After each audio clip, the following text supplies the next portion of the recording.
All I hear from anybody is October 12th, October 12th, October 12th. But there is a more important Saturday on the Big Ten football calendar. Rutgers is facing now a big season-ending injury in the middle of their vaunted defense. Some quarterback battles have been settled, some are still ongoing, and I'm going to rank them. Power rankings on the offensive side of the football, 1 through 18, and everybody in between. This is Big Nation. Let's roll. From Pasadena to Piscataway, College Park to the Coliseum, Seattle to State College, Columbus to Camp Randall, the Zoo to the Rock, and everywhere in between. This is where Big Ten fans gather to talk America's premier national conference with your host, Big Ten Ted. All Big Ten, all year long. This is Big Nation. We are almost there.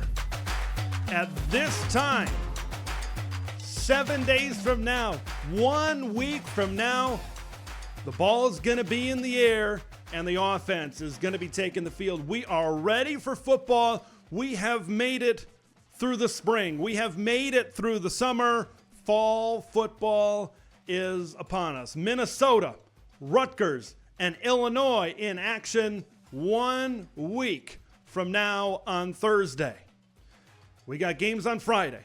We got games on Saturday, and we even got a game on Sunday when the Tigers and the Trojans tangle in Sin City as well. This is the place to be. This is where it is all going to be covered because it is all Big Ten all year long. Thank you very much for making this a part of your day. Thank you very much for making this a part of your night. Whenever you are taking this in, however you are taking this in, audio platforms on Spotify, video platforms on YouTube, all across the Big Ten TED networks. Thanks for being here. Also, want to send out another thank you on the video side, on the YouTube side. We just surpassed 6,000 subscribers over there. So thank you all for joining the Big Ten TED family. Thank you all for joining Big Nation.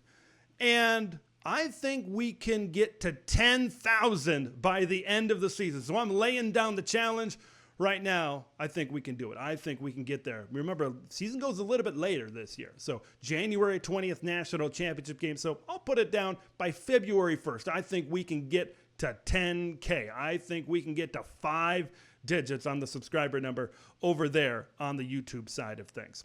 All right, let's talk about Kirk Ferentz. Why don't we? Going to bed late last night, heard my phone buzz, turned over. I decided to give it one more peek. Turns out I was up for another hour and a half looking at the news. Then it was being reported, it's been confirmed, and Kirk has addressed it himself at a press conference earlier this afternoon that he will not be coaching the very first game of the season against the Redbirds of Illinois State. Him and wide receivers coach John Budmeyer will be suspended for the very first game of this 2024 football season. It is a self-imposed, cooperating with the NCAA, a self-imposed University of Iowa suspension right now.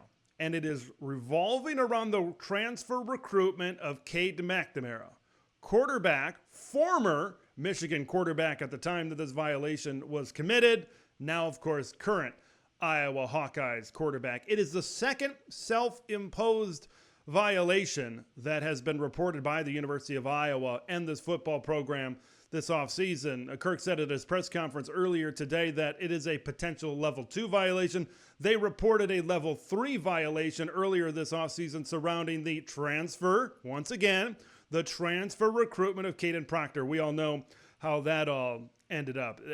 That was an Iowa self-reporting a level 3 violation with impermissible contact after recruiting director Tyler Barnes sent text messages to Caden Proctor. We all know how that ended up. Caden Proctor collected his money from Iowa.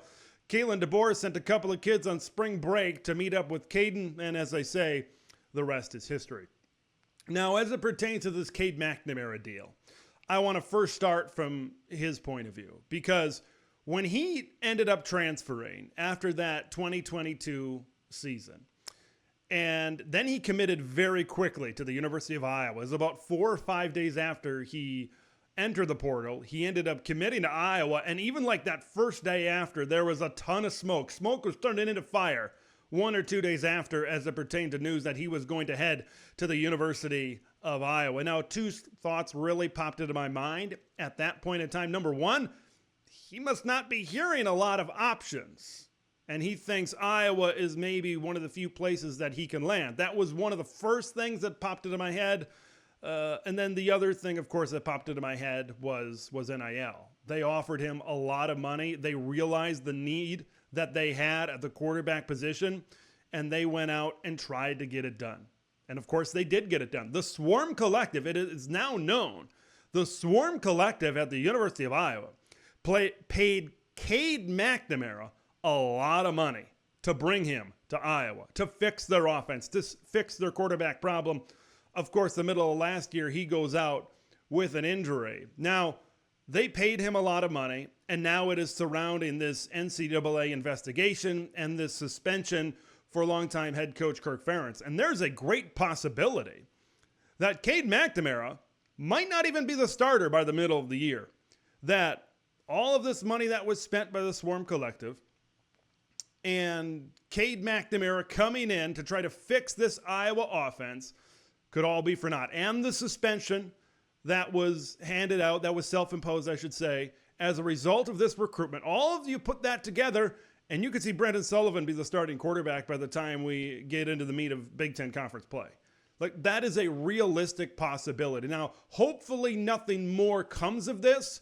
You got to think, because of the self-imposed violation in regards to Caden Proctor earlier this year, and then, of course, you look at this thing with Cade McNamara, another self-imposed. They're trying to get ahead. Okay, a lot of schools do this. They try to get ahead, self-impose some of these violations so that the NCAA takes it maybe a little bit easier on them when it is their time to finally decide, when all of this comes time to decide from the NCAA point of view. Here's one thing I want to say on this suspension. If Kirk Ferentz, a guy that has generally followed the straight and narrow and has run a very true and a very honest football program, if he is suspended for one game, everybody in America, to level it up, should be suspended for one game. Because I guarantee you, I would wager half of my bank account that a majority of power conference coaches are doing a lot worse than Kirk Ferentz. They're doing a lot worse. Now, I know we got to try to get this tampering problem figured out in college football. I know it. I get it. And this is generally something that I bring up in the offseason, but it's right here and it's the right now. Look, I want us to figure out something with tampering. I don't trust the NCAA to figure that out. Now, of course, there's this House versus NCAA lawsuit, and hopefully that will help this. I don't think it'll take away from tampering. I don't think NIL is all of a sudden waving bye-bye to everybody just because we have salaries. I don't think that's going to happen. So my hope, when this is settled, when we can sign, seal, and deliver the settlement, is that we can figure something out as it pertains to transfer portal, tampering, NIL, and everything that goes around that. Because there's southern schools, there's schools across the country that are doing a lot worse, and they're contacting kids a lot more, and they're contacting kids a lot sooner. That is the cold, hard truth. If you don't believe it, you need a reality check. That's it. That's it. It's very plain, and it's very simple. But right now, Kirk Ferentz is kind of the poster boy for this. It's unfortunate, but it's the way it is because everybody in the country is doing it. If you want a significant advantage, you tamper. Plain and simple. I just saw an interview with Miami, Ohio head coach Chuck Martin that said Alabama stole our kicker. The interviewer said, "Oh, you lost your kicker." Well, he said, "No, he was stolen. He was stolen." And there's no penalty.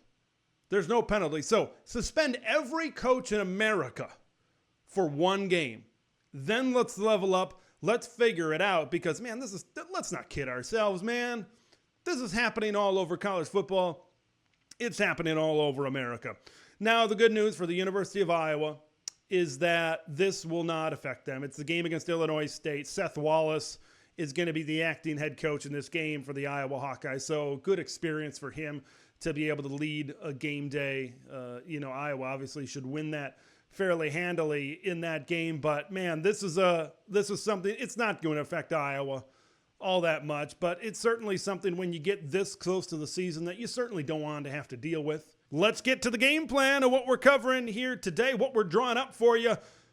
October 12th may be the best Saturday in college football from a macro college football point of view, but as it pertains to the Big Ten, I think there is a more important Saturday as it pertains to many teams, not just at the top of the conference, but in the middle of the conference and towards the even bottom of the conference as well. So we're going to get into that. We're going to be talking to Richie O'Leary from the Night Report, Rutgers Rivals. Season-ending injury to Mohamed Toure, linebacker, pass rusher extraordinaire in the middle of that Rutgers defense. How big of a hole is that for the Scarlet Knights? Who steps in? What's the effect? Going to be talking to Richie about that as well. Quarterback battles. You know, there have been a handful of announcements the last week or so of starting quarterbacks. What is the effect?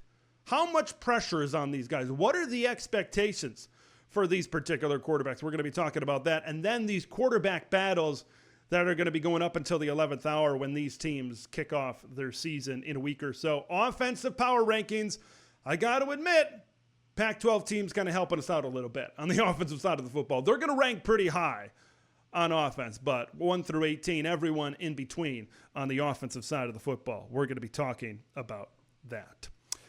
Joel Klatt kind of spilled the beans. Before we get into our first main topic about the most important Saturday, Joel Klatt kind of spilled the beans of the highly anticipated Ohio State-Oregon game. He's got that weekly segment over on The Herd on FS1. Colin asked him, hey, are we going to get Ohio State and Oregon over on Fox? Colin, you got to do your homework, man.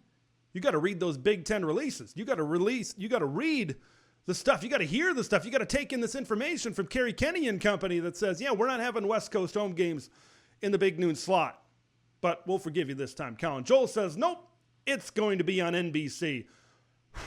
As the Almighty intended, the Bucks and Ducks. Ohio State looking for revenge. Oregon looking to get the first big-time win of the Dan Lanning era. It is going to be on Big Ten Saturday night on NBC. So this basically means that Penn State at USC is going to be going head-to-head with the Red River game in the mid-afternoon. So that's going to be the CBS game, more than likely. Candidates for Big Noon, Washington at Iowa. That was kind of my pick in the beginning of the season.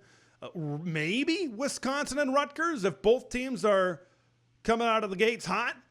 Also, watch out for a Big 12 game, maybe Kansas State and Colorado as well. A Big 10 game has to be on Fox, but it doesn't necessarily have to be in that big noon slot. So pay attention to that, how those puzzle pieces certainly go together as well. Now, that is going to be on October 12th, and everybody's saying that's the weekend. If you're going to watch one weekend of college football, it's the weekend of October 12th. You know, that's great from an overall college football perspective. But when it comes to the Big Ten perspective, there is one Saturday when it comes to the Big Ten football schedule that is more important than any other Saturday on the Big Ten football schedule.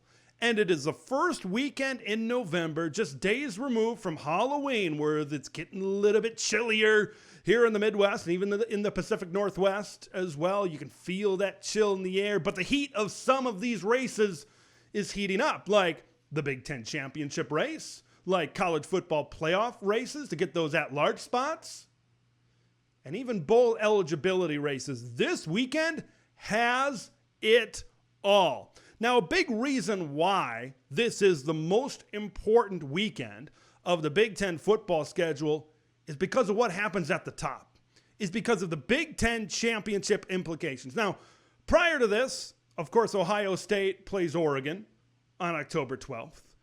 Michigan doesn't really play one of these top four teams. They play Texas, of course, out of conference. Penn State has road games against USC and Wisconsin. Of course, Oregon plays Ohio State as well. But in this particular weekend, everybody play everybody. This is when I think the men are going to be separated from the boys as far as the Big Ten championship race is concerned. As far as the race to Indianapolis is concerned. You know, because we've kind of put these 4 teams into 2 tiers to start this college football season. Everybody, including me, has Ohio State and Oregon going to Indianapolis. Those are the 2 best teams. They're kind of on another level. They're going to meet on October 12th. They can meet in Indianapolis. They can meet another time in maybe the semifinals of the college football playoff or something as well. But both the Buckeyes and the Ducks have to go on the road to Big Ten championship contenders as well. Ohio State visits Penn State, and then Oregon going on the road to face the Michigan Wolverines as well. We're going to know so much. The picture is going to be a lot clearer. Now, the easy money, the favorites say, yeah, Ohio State has handled Penn State in the past. Their team is just more talented. They're going to take care of business. Oregon, maybe this is the first big win of the Dan Lanning era. Michigan, of course, has an extremely stout defense, but Oregon is just too talented across the board. Michigan and Penn State could screw everything up. They could, because no matter the result of Ohio State and Oregon, I don't foresee any scenario where all of these teams don't have 0 losses or 1 loss in the conference. I think they're all going to be within that realm. And now all of a sudden, if Penn State say they have 1 conference loss, Michigan might be undefeated in conference or have 1 conference loss, and if the home teams win, then it's a hodgepodge of those 4 teams at the top of the conference, and then you get into tiebreaker city, and then the discussion about tiebreakers really starts to heat up. So this is the most important Saturday of the Big Ten football schedule because of what's happening at the top of the conference. The 2 favorites going on the road to maybe those next 2 teams, college football playoff contenders. Can Michigan and Penn State go from just CFP contenders to Big Ten contenders to national championship contenders as well? And you know why this is also an important weekend? What's important to us as Big Ten fans? Rivalries and rivalry trophies. And there are 2 good ones on the line. And they have 2 separate stakes of implications. The Wisconsin Badgers traveling to Iowa City for the Heartland Trophy, the Battle of the Bull over there. And then you've got the Indiana Hoosiers traveling to East Lansing, Michigan to take on the Spartans of Michigan State. I want to start with that last one, the battle for the old brass spittoon between the Hoosiers and old Sparty. Now, to me, this is a battle for bowl eligibility. These are 2 programs with first-year head coaches. Getting to a bowl game, getting those extra bowl practices does wonders in the development of your program for the future, especially in today's day and age of opt-outs.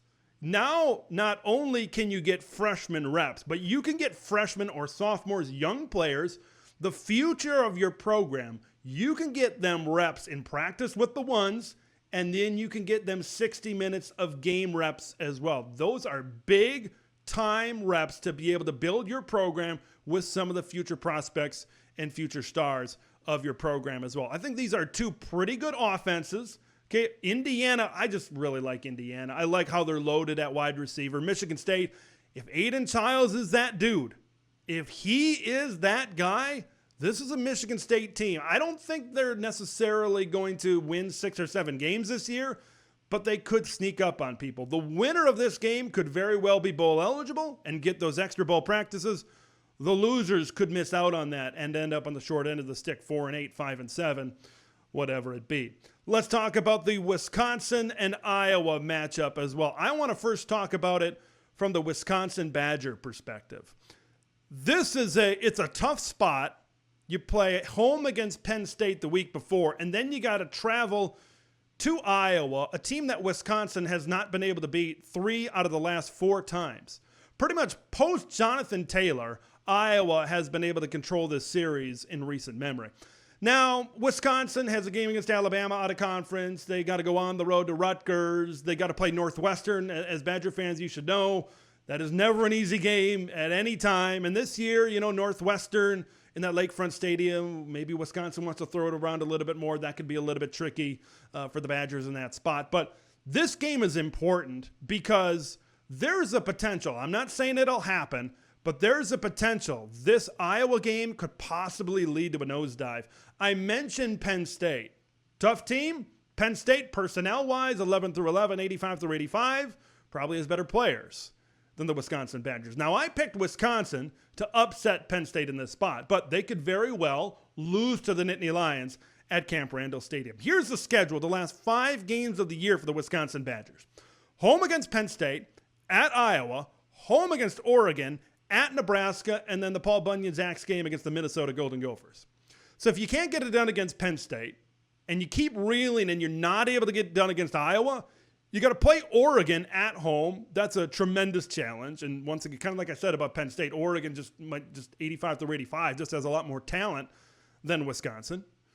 And then you got to go on the road to a good Nebraska team. Nebraska could be very motivated at this point in time, maybe could be battling for a college football playoff spot if every single thing clicks for the Cornhuskers as well. And then you have that rivalry game against the Minnesota Golden Gophers at the end of the season. You could be staring a 4-game losing streak in the face. That's why this game against the Iowa Hawkeyes is so important. Because if Iowa is your second loss consecutively, and you have Oregon and Nebraska after that, you are staring a 4-game losing streak potentially right in the face. So a win against Iowa could certainly help. I don't think they're going to follow it up with a win against the Oregon Ducks. I just think Oregon, they're a national championship contender, and Wisconsin is not, right? That's putting it bluntly. But that Nebraska game, right, that's a game that has been, now, they've played some close games, but Wisconsin has won a majority of those games in the past as well. So Wisconsin, I feel like they got to get it done against the Iowa Hawkeyes.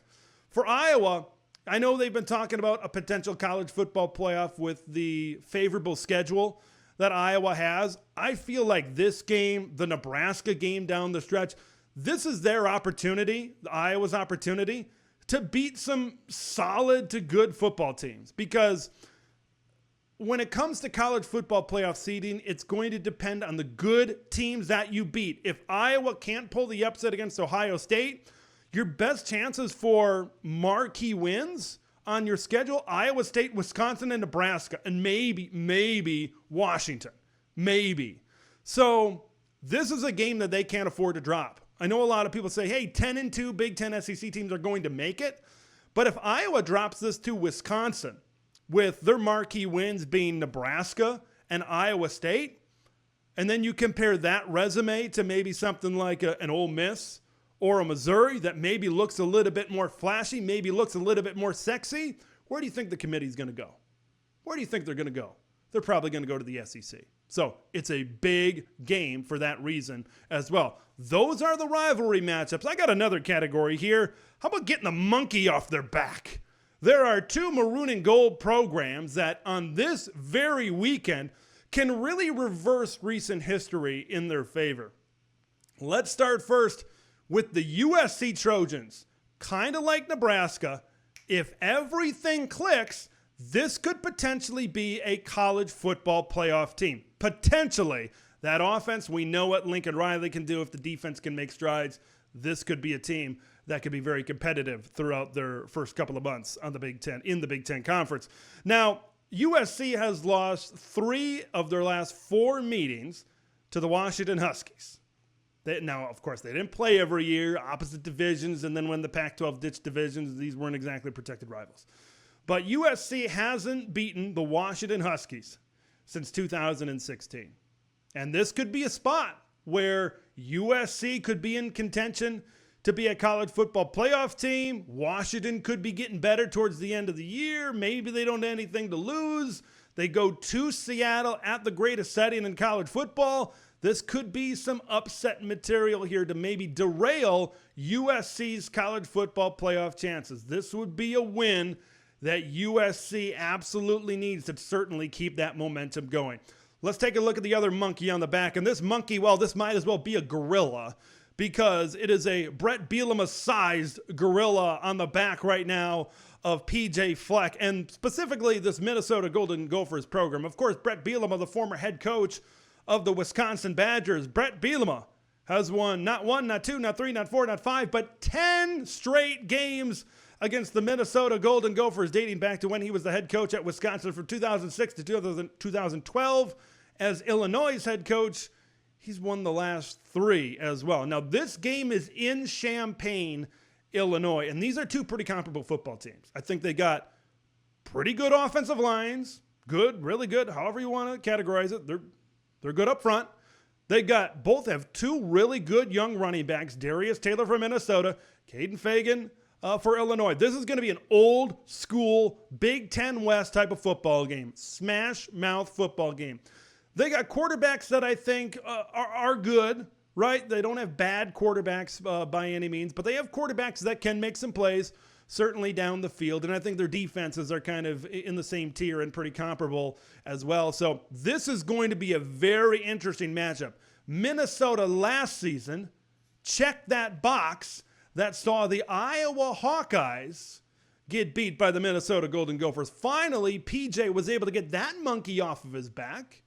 Kirk Ferentz and the Iowa Hawkeyes. Can he do the same against the Illinois Fighting Illini? Can PJ keep progressing as the head coach of the Minnesota Golden Gophers? Man, November 2nd has it all.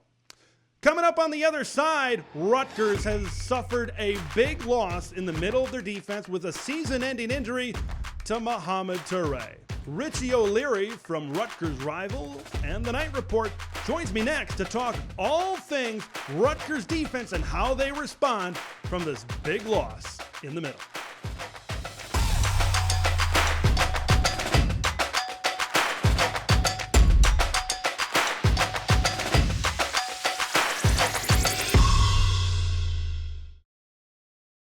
The Rutgers Scarlet Knights are one of those teams that a lot of people were pinpoint to kind of be that surprise team to really spring up 8, 9, maybe even 10 wins this season. A large part of that is because of what exists in Joe Harris-Ibiak's defense, and specifically in the middle of this defense, that linebacking group. And they're going to be without one of those 2 really good linebackers in the middle, as revealed by Greg Schiano at his press availability earlier this week. Mo's out for the year. He tore his ACL, so we're gonna get that fixed up and get him back. He put so much work into getting ready for the year, and but that's the game of football. Unfortunately, there's things like that happen, and as a family, we've surrounded him and we're supporting him, and we'll help him through the rehab, and we'll get him back and get him reaching his goals and aspirations. So. Certainly a big loss. Mohamed Toure out for the season with a torn ACL in the middle. Tyreen Powell is also coming off of an injury. So there are maybe some questions now in the middle of this defense to talk all about it. The fallout from this injury. We welcome in Richie O'Leary from the Night Report at Rutgers Rivals as well. Richie, what was your first impression? What was kind of your first thoughts that crossed your mind when you heard that from Greg Schiano earlier this week? I guess the first thing you think, your star 2-time captain goes down, and it's like, oh, that's the second time he went down. I can't say the words on the podcast or live, but I think you can kind of understand where I'm going with that one. Yeah, it was a big hurt for this defense to lose him. He was the team sack leader in 2021, the team sack leader in 2023. Like I said before, he's coming off this is going to be a second ACL injury in 3 years now. So it definitely hurts a little bit because I thought he had all Big Ten caliber, and he's so versatile with everything he does, from playing edge rusher to going back to linebacker. He's really increased. He's gotten really better in pass coverage as well. He's just an overall athlete basically back there, and it is going to hurt to lose him. You mentioned the versatility that he really possesses, even from that linebacker spot, his pass rushing ability, and then, of course, just his ability to float the football from in that typical linebacker mold as well. What most do you think Rutgers will miss from his presence on the football field this year? Probably his leadership. I know he's still going to be there with the team. He's going to be on the sidelines with them. He's going to be with them all season long. But at the end of the day, not having him back there, he's probably the hardest hitter on the team as well. Not having him back there from a leadership standpoint definitely hurts a little bit. And that's where a guy like Tyreen Powell is going to have to kind of step up and carry the load a little bit more on especially on this linebacker unit, but also this defense as a whole.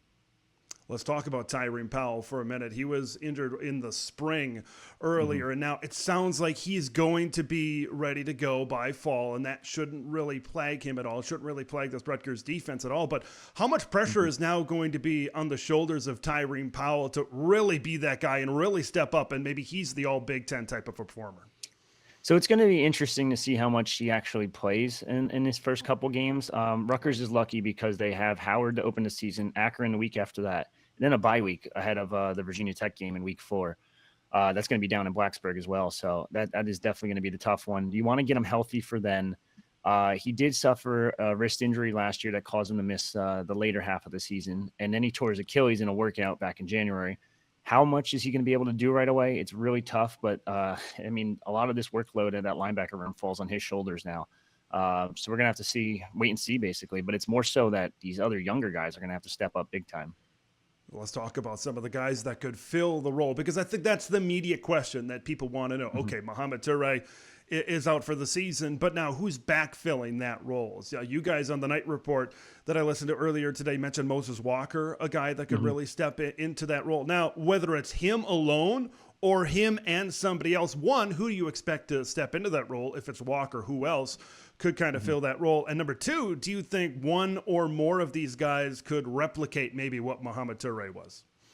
I don't know about replicating, just because he had all Big Ten caliber production at that linebacker spot. So it's really hard to replicate that, especially when you have guys like Moses Walker, who's appeared in 12 games over 2 seasons, mostly on special teams. Hasn't really gotten a ton of snaps at linebacker, but he's going to fill in the void a little bit in that spot. Daryl Jabome is actually going to fill in the void for Tyrone Powell in the time being until he's fully ready to go. So it might be a very raw, very green Rutgers linebacker room this season. But between those two, they can kind of both play either one of those 2 linebacker spots. They predominantly play a 4-2-5, so you're not going to see many 3 linebacker sets, especially now that one of them's injured for the year. But I think between those 2, and then Abram Wright, who some people might know was a freshman last year, didn't get a lot of burn, but in the last game of the season in the Pinstripe Bowl, he did have probably his best game of his year. Best game of his career, I should say. Had a pick. I think he had a sack as well. Really good performance for him. So between those 3, they're all going to kind of try to fill that void that's now left with Toure gone. Yeah, so you got a lot of new guys stepping in, and Mohamed Toure, of course, has been in this defense for a few years. It's going to be tough to step up to that, but really excited to see this opportunity that these new guys have. I want to talk about this pass rushing effect that it has on the pass rush right now, because Mohamed Toure, of course, was a big part of that. You know, Wesley Bailey on the defensive line, Aaron Lewis on the defensive line. Outside of that, how do you see Mohamed Toure's impact really having an impression here on what this pass rush could be for Rutgers this season? Yeah, I mean, like I said before, he was an edge rusher at one point, and they bumped him back to linebacker under Schiano. But as soon as I'm trying to think, Wesley Bailey, Aaron Lewis, like are 2 guys you mentioned who have had somewhat production. Like Aaron Lewis had a really good 2022, fell off a little bit in 2023. Wesley Bailey stepped up in 2023. So they need these guys to continue to step up. And Schiano said it time and time again, he needs more of a pass rush when it comes from just a 4-man rush. So that's where the interior is going to have to help a little bit. That's where new guys like Malcolm Ray coming in from Florida State is going to have to help. Some younger guys like Zaire Angoy, a little bit more of a space eater, but they just need some kind of production from from those guys, and they need it bad. Now, the expectations are high, right, in general for Rutgers, and the expectations are high on the defensive side of the ball. You guys mentioned it on the night report. There's a lot of depth on this team. There's a lot of senior leadership on this team where there's still a lot of good pieces. Does the expectations change at all, with, one of the biggest parts of your defense no longer there for this season? I'd say no. The schedule is still relatively easy when it comes to Big Ten standards. I think it's they have 1 top 25 opponent on the entire schedule currently. Now, of course, that's going to change, but they don't face Penn State, they don't face Michigan, they don't face Ohio State, they don't face Oregon, so they're not really facing any of these tough teams. So, yes, having one of your star players hurt for the year is definitely going to hurt a little bit. But I think at the end of the day, the expectations are still just as high as ever. And I'm seeing 8 to 9 wins right now. And everyone keeps saying college football playoff. I'd pump the brakes a little bit on that one. I know they say dark horse candidate here and there. I know Kirk Herbstreit's one of the guys that has said it. But I would pump the brakes a little bit on that one. I still see 8 to 9 wins on this schedule easily. And that defense, even without Mohamed Toure, could be a big part of that. Richie, thanks for joining me as always. Yeah, no problem. Thanks for having me. Coming up on the other side, we're talking offense. First, some quarterback battles that have been solved and some that are still ongoing as well. Power ranking 1 through 18, everybody in between on the offensive side of the football here after some big facts.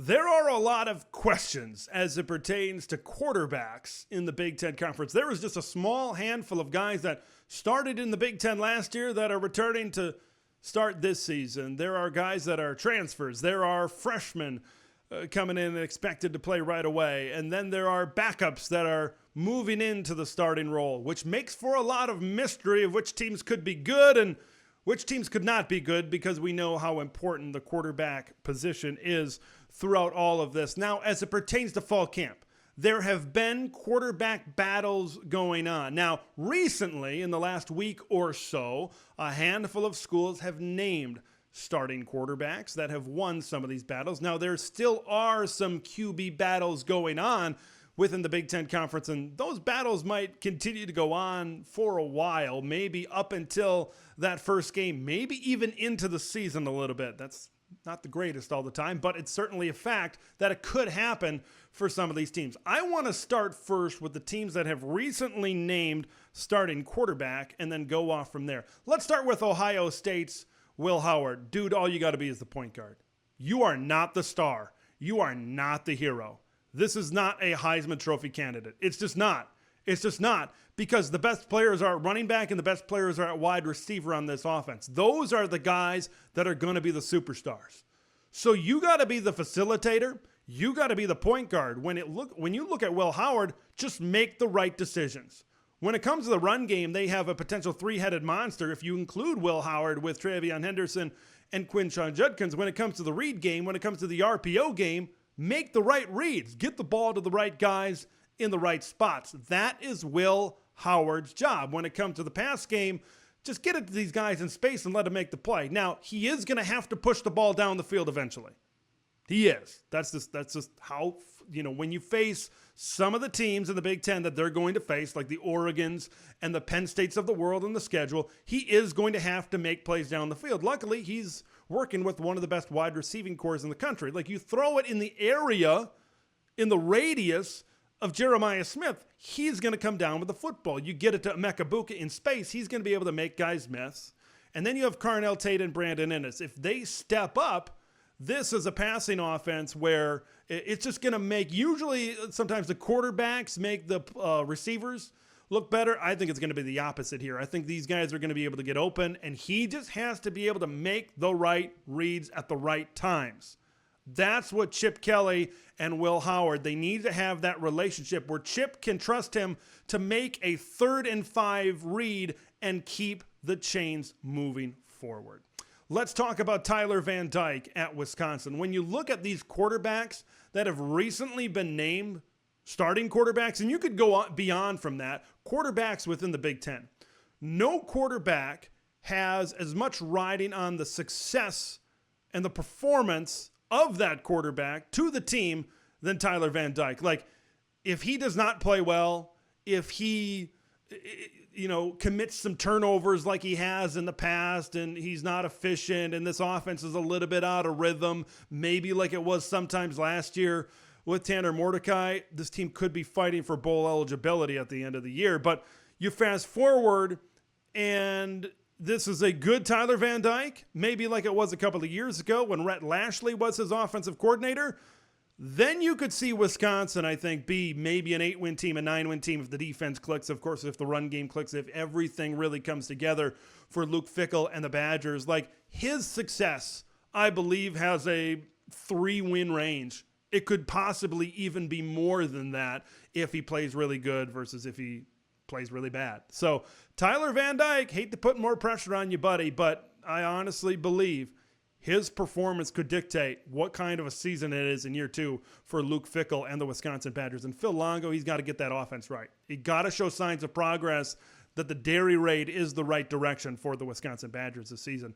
When you look at Miller Moss, recently named the starting quarterback at USC, I believe he has the highest statistical ceiling out of all of these guys that have been named starting quarterback as of recently. And I made a bold prediction, that might be close to a month ago now, here on the Big Ten TED Networks, that I thought he could be the leading passer in the Big Ten Conference this season.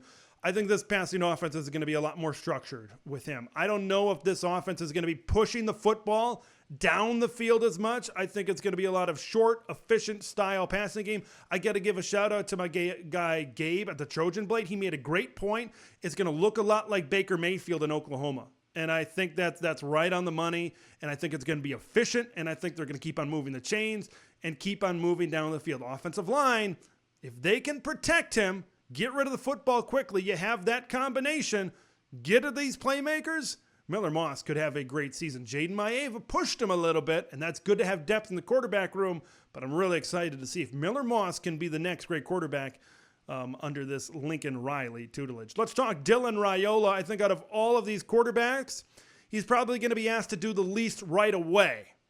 I want to emphasize right away. I think that this is a Nebraska team that is going to look to run the football early in the season because I really think the strength of their team is going to be the run game. As the interior of the offensive line is stronger than the pass protectors that tackle on the exterior of that offensive line. You look at Ben Scott, the transfer Micah Mazuka in the middle as well. They've got a deep stable of running backs as well. But they want to get Dylan's confidence up early. So they have to find that balance of maybe not putting too much pressure on him, not putting him into situations where it could deter his confidence throwing the ball early. But you still want him to throw the ball enough so he can develop certain game situations and develop good habits throwing the football in this passing offense as well. Because you look at this early schedule, it is very favorable for Nebraska. It is very favorable for Dylan Raiola to have a lot of success early. But you look at the back half of the schedule, that's when you really need Dylan to take a step up. That's when you need him to develop. That's when you need him to mature. The games against Ohio State, the games against Wisconsin, the games against Iowa, against USC. Like, it gets a lot more difficult towards the back half of the schedule for the Nebraska Cornhuskers. That's when you need Dylan Raiola, because that's when their offense is really going to have to take an uptick. Like, especially USC, if they want to be able to compete with a team like Ohio State, they need to score. They need to score. Now, you could play more defensive games maybe against Wisconsin and against Iowa, but to ensure victories, I think you got to have Dylan Raiola really playing his best at that time of the season as well. I want to talk about quarterback battles that are still ongoing. Let's talk about the Maryland Terrapins right now. Like, this is a 3-man battle. Some people have maybe trimmed it to a 2-man battle with Billy Edwards and MJ Morris as well. I'm intrigued if Maryland has a dual threat like Billy Edwards at quarterback. With the quarterback run game now being something that you have to keep an eye on. Look, this Maryland offense has been in the top half of the Big Ten with a passer like Taulia Tagovailoa and the weapons that the Terps have had on the outside. Now you add a dual threat? That seems to be interesting. A lot of smoke online has maybe been drifting towards Billy Edwards. MJ Morris is young. Billy Edwards has some experience within the system. Maybe that's why things are maybe trending in that direction for the Maryland Terrapins. Let's talk about the Iowa Hawkeyes. Look, there's no way to sugarcoat it. That Kids Day scrimmage was terrible for Cade McNamara. It was. It did not put any faith in me that this offense is making progressions. Now, I have heard from folks that the offensive line is looking like the real deal. It looks like they're finally developing and gelling. The run game looks really good. But when I look at the run game and I look at the running back room for Iowa, I don't see a stud running back. I don't. I see 3 good guys. I don't see 1 or 2 even great guys in this running back room. So I'm curious to see how that all is going to work out. To be honest with you, I mean, Cade McNamara has been hurt most of the last 2 years. He hasn't played a majority of a season meaningful football since 2021. Brendan Sullivan has the connection with Tim Lester. I think Brendan Sullivan is going to be there. I don't know when he's going to be the guy. I have a feeling that it's going to be him eventually. Now, the floor of this QB room has been raised. I would be surprised if it wasn't Cade to start the season, but it would not surprise me also if we see a move in the middle of the year for the Iowa Hawkeyes as well. You know, it's interesting when this Big Ten Network tour is going on. You got Yogi Roth. Glad to have him on the Big Ten Network team right now. You know, he was doing his social media hits, and I saw him talking about this Michigan quarterback battle. And when he was referencing the battle, he said both. He used the word both. And then he referred to Alex Orji and Davis Warren as if Jack Tuttle was not in this conversation. You know, kind of like Devin Brown last year at Ohio State. I think the injury maybe set him back, and when he's not able to compete in the spring, and when he's not able to really develop during that time and going into fall camp and form those relationships, I think it makes it tough for him to compete when you have Alex Orji, when you have Davis Warren in that quarterback room as well. I think definitely those are the two guys in the clubhouse. That's the way it looks like right now. I think Kirk Campbell, the new offensive coordinator, and Sharon Moore, of course, the head coach at Michigan, I think they're going to mold this more into like an offense that was built for, remember Wilton Spate back in like 2016, or Cade McNamara, right? Cade McNamara in 2021 threw for 15 touchdowns and I think right around 2,000 yards. Like, he didn't do much. I think these quarterbacks, whether it's Davis Warren or whether it's Alex Orji, they can put up that production. Can they put up more? That's the $64,000 question right now for the Michigan Wolverines. So we'll see if that can happen. There's still a lot to figure out when it comes to the quarterback position here within the Big Ten Conference as well. I want to move on right now, and I want to talk and finish this show up, continuing to talk about the offensive side of the football. Offense in the Big Ten. It's maybe not the first thing that has been brought up, right? I'll be willing to admit that. We haven't exactly been the conference of offense, at least recently, at least depth-wise. That's belonged to the Pac-12. But now that the Pac-12 doesn't exist and we've got 4 Pac-12 teams coming in, are we the conference of offense? Well, still probably not. But the Big Ten has certainly gotten better on the offensive side of the football. Now I'm going to rank them 1 to 18. Everybody in between. This is time for offensive power rankings right now. I am going to start first with the right-siders when it comes to offense. That's the back 9, so to speak, on the offensive side of the football within the Big Ten Conference. Look, until proven otherwise, I'm going to put Iowa at the bottom. I just am. You know, there's still some uncertainty at quarterback. It's a new system. Like, Tim Lester's coming in and things are new schematically. You're still installing things, which would be difficult in and of itself. But when you had the inefficiency that Iowa had last year, and really the last handful of years on offense, that's going to take some time. And if they make a quarterback change in the middle of the season, it's not exactly going to help the growth of this offense go forward. Look, they don't have much outside of Caleb Brown at wide receiver. They're leaning on Luke Lachey and this run game right now. It's just, I can't in good conscience put Iowa above the last spot right now. Northwestern is going to be fun with Zach Luan coming in as the new offensive coordinator, a dual threat type of system. Outside of their top 2 wide receivers, Bryce Kurtz and A.J. Henning, it drops off of the wide receiver position. Joseph Hyman is an electric running back. So this, I think, could maybe work at Northwestern, but right now, they don't have a huge threat throwing the ball down the field at the quarterback position. They really relied on that with Ben Bryant last season. I've got Purdue slightly ahead of Rutgers right now because I think the Boilermakers are just a little bit more balanced on the offensive side of the football. I know they've got some offensive line issues. When you look at Rutgers, they had the slightest of upgrades at quarterback with Asen Kaliakmanis over Gavin Wimsett. Now, you don't get Gavin's QB run mobility, but you get, I think, a little bit of a better passer in Asen right now. He has been inconsistent at Minnesota, so hopefully he can get better. As of right now, preseason, I think this is a fairly one-dimensional offense. They need to prove it to me with these new wide receivers. Like, you're leaning on a couple of FCS guys in Nassim Brantley and Dymere Miller coming in to really show this. And when you look at Purdue, like, if their offensive line can hold strong and at least be average, Hudson Card can deal. You know, they're lower on this list because they lose almost everybody out of their wide receiver room. Still some unproven guys in there as well. Illinois slotting in at number 14. Look, you bring in Zachary Franklin on the outside. Good. I like Caden Fagan running the football. Good. I like this offensive line. Good. Once you get past Franklin and Bryant at wide receiver, I think it drops off a little bit. There's some uncertainty at the depth at that position. Losing Cole Rusk at tight end to injury, that really hurt as well. But this is going to be a Brett Bielema offense. I think it's going to be physical. I don't think it's going to be ultra explosive. But they're going to hope that Zachary Franklin really comes up and he's that big-time guy to replace Isaiah Williams out on the outside. I thought Minnesota and Nebraska were fairly similar.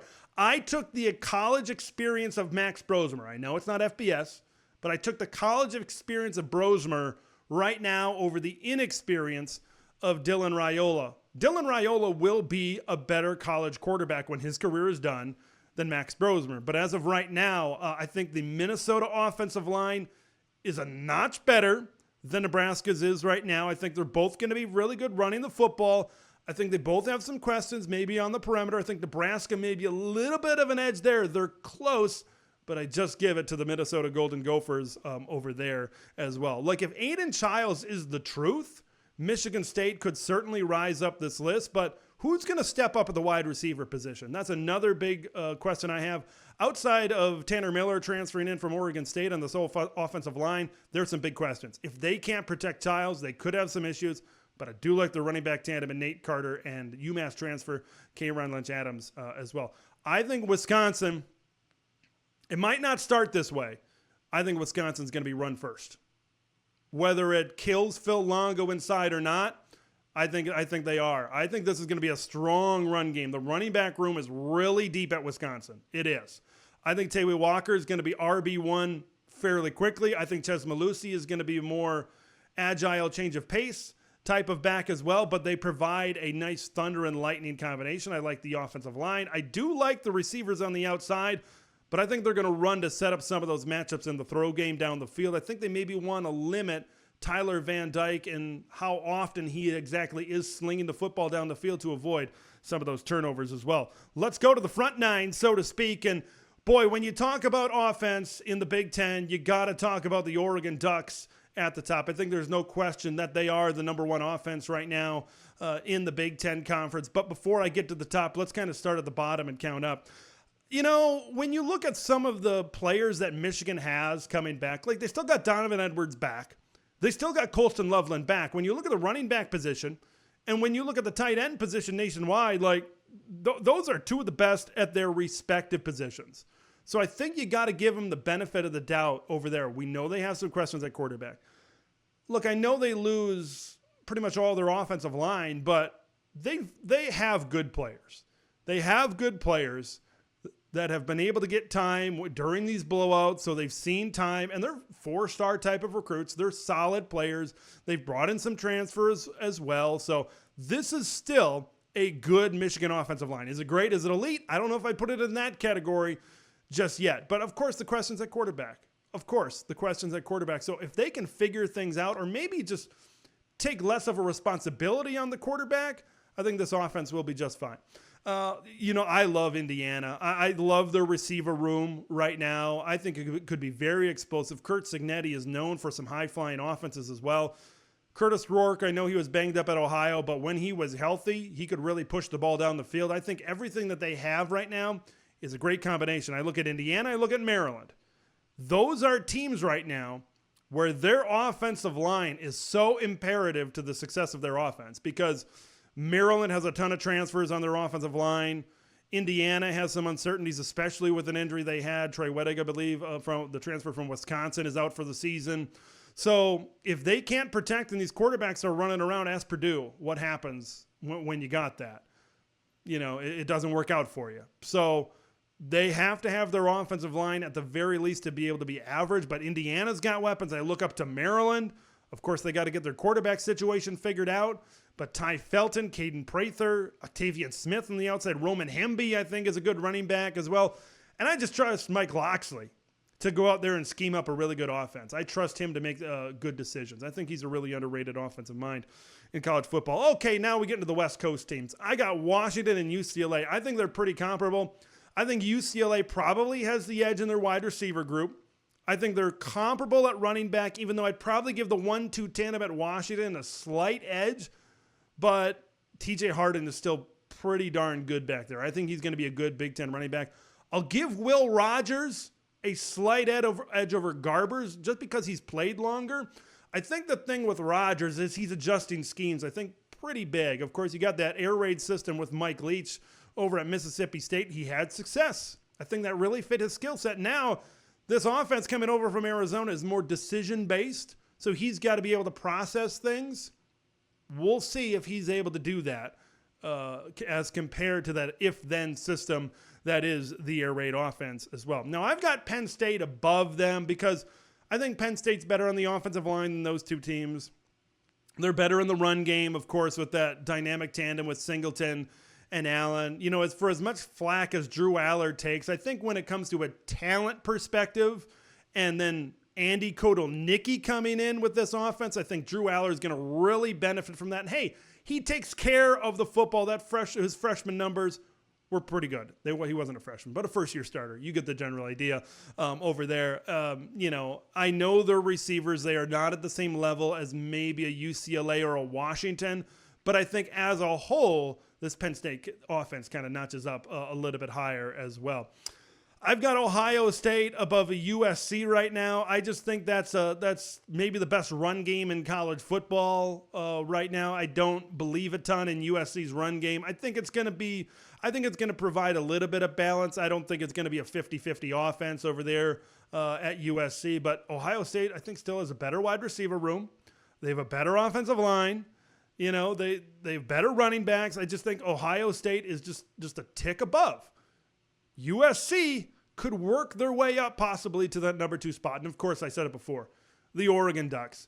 You got to have the Oregon Ducks as the number 1 team right now. There's weapons all over the damn place. They got the best offensive line in the Big Ten Conference right now. All right, let's look at it. Final power rankings on the offensive side of the football here. Preseason in the Big Ten Conference. I don't think it's as deep as the defensive side of the ball. I think there's some offenses down there that could surprise. Nebraska could surprise and be a lot better if Dillon is really good. If Aiden Childs is good at Michigan State, I think they could possibly surprise as well. You know, who knows what's going on with Wisconsin. I mentioned good versus bad TVD. That's going to determine a lot where the Badgers go this season as well. So it's going to be a fun year, certainly, on the offensive side of the ball in the Big Ten. A lot of mystery, but I'm sure a lot of questions will be answered as well. Big Nation number 2 is in the books. I want to thank everybody for joining me here tonight. If it's your first time on the YouTube side, hit subscribe. If it's your first time on Spotify, hit that follow over there on Spotify. And make sure you follow on Twitter, X as well, at Big Ten Ted over there. The next time I come to you here on Big Nation, we're going to be previewing football games. Minnesota, North Carolina, previewing that on Tuesday, as well as Penn State and West Virginia.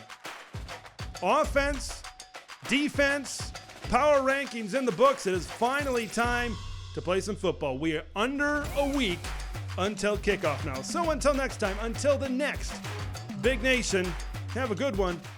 Thank you for watching and listening to Big Nation. Make sure to subscribe and follow Big Ten Ted on X, YouTube, and podcast platforms to stay in the know on all things Big Ten football.